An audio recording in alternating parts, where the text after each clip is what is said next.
LaxRatz Lax Wraps. Drew Rogers, the chopper, back with the Chief Lane Jaffe. Well, I think Borell was doing a little bit of lobbying because his comment on that was, I believe he said, yeah, he mentioned Redondo in positively. He said they've got the Facher brothers, but he also mentioned that at time they, and I'm quoting Jimmy Borell here, they run that stupid zone defense like Loyola, which is boring at times and tends to slow down the pace. So I love that guy.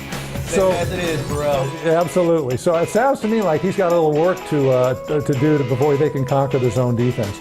Okay, so we're talking a little about trends. You mentioned the zone defense maybe not being a positive trend. My observation continues to be that year over year, the improvement in the skills and the quality of the individual players and the number of skilled players per team seems to go up. I mean, I remember 4 or 5 years ago where if there was one Southern California kid or two going D1, that was a big deal. Now it seems like there's multiple ones. So I got 2 questions for you. Number one, can you name any of these players who have either already signed D1 or grade D1 prospects? That's one question. Then I want to talk about what are the other trends you see among players and teams over the last couple of years.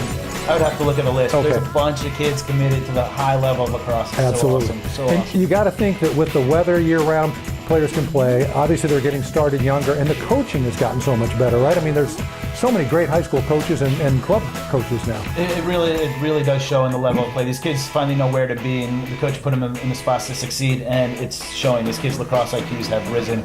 Okay, so trends among players and teams. What other facets of the game do you see that have really improved over the last couple of years?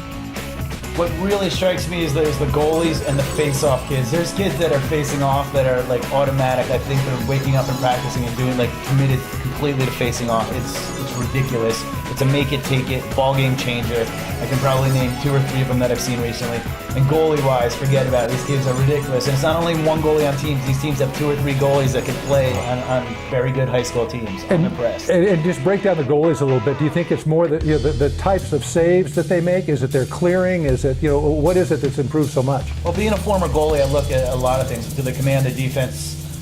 Can they throw outlet passes? Do they stop the ball? Do they stop the rebounds? How are their angles? So there's a lot of things that go into being a good goalie. And these kids now have it all. You used to see a kid who was a good ball stopper, but now you see kids who have stick skills, scoring goals, clearing.